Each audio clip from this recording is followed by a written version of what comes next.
और इस वक्त एक बड़ी खबर आ रही है। एनएसए अजीत डोभाल ने पीएम नरेंद्र मोदी से मुलाकात की है।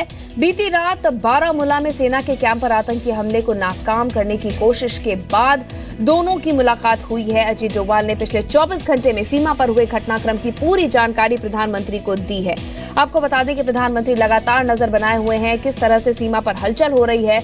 और कल जिस तरह से बारामूला में 40 राष्ट्रीय राइफल्स की जो जवान थे उनके ऊपर हमला किया गया, एक जवान शहीद हुआ है और जो भी उसके बाद घुसपैठ की कोशिश हुई है, तमाम हालात की जानकारी एनएसए अजीत डोभाल ने प्रधानमंत्री को दी है।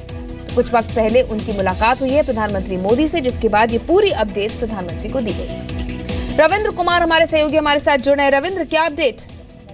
देखिए, एनएसए ने लगभग 20 मिनट से ज्यादा समय तक प्रधानमंत्री नरेंद्र मोदी को ब्रीफ किया है बारामूला इंसिडेंट, एलओसी पर जो मौजूदा हालात है और किस तरह से पाकिस्तान आर्मी के सभी जवानों की छुट्टियां कैंसिल करके पाकिस्तान आर्मी को एलओसी के आसपास एक तरह से तैनात कर दिया गया है। और वहां पाकिस्तान के नेताओं के बयान आ रहे हैं, रक्षा मंत्री से लेकर सभी के बयान आ रहे हैं। उसको देखते हुए भारत की तैयारियों को भी एक तरह से उन्होंने लेखा जोखा प्रधानमंत्री के सामने रखा कि अगर पाकिस्तान कोई हरकत करता है तो हमारी तैयारी क्या है और उसको किस तरह से जवाब दिया जाएगा। कहीं ना कहीं सरकार को लग रहा है कि सर्जिकल अटैक के बाद पाकिस्तान अभी भी सुधरा नहीं है, हालात बद से बदतर होते जा रहे हैं और कोई ऐसी हरकत पाकिस्तान कर सकता है उसकी तैयारी भारत को पहले से ही है और करके रखना होगा, उसका किस तरह जवाब दिया जाएगा। ये सारे हालात के बारे में एनएसए ने प्रधानमंत्री को ब्रीफ किया।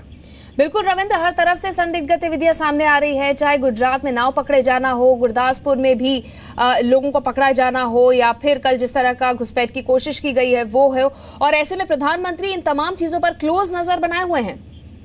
खुद प्रधानमंत्री, आपने देखा कि जिस दिन सर्जिकल स्ट्राइक हुआ, प्रधानमंत्री भले ही आरसीआर में थे लेकिन वहां पर वो पूरी रात उस हालात पर जायजा लिया, वार रूम में गए, अपने खुद पॉलिटिकल डिसीजन एक तरह से हरी ग्रीन सिग्नल दिया। तो कहीं ना कहीं पाकिस्तान को लेकर प्रधानमंत्री खुद काफी गंभीर हैं और हर हालत के लिए उन्होंने सेना को भी कहा है कि तैयार रहे और एनएसए को भी सख्त हिदायत दी गई है कि जो भी हालात अगर पाकिस्तान कोई हरकत करता है तो उसको मुंहतोड़ जवाब दिया जाए। आपने देखा कि रक्षा मंत्री तीनों सर्विस चीफ से भी आज ब्रीफिंग लिए हैं। राजनाथ सिंह एनएसए से बात किए, भले ही वो लद्दाख में है लेकिन उन्होंने एनएसए से बात किया। तो कहीं ना कहीं सरकार चौतरफा तैयारी किए हुए है, चर्चा हो रही है और पाकिस्तान को मुंहतोड़ जवाब देने की तैयारी भी है। चलिए, शुक्रिया रविंद्र तमाम जानकारी हमें देने के लिए।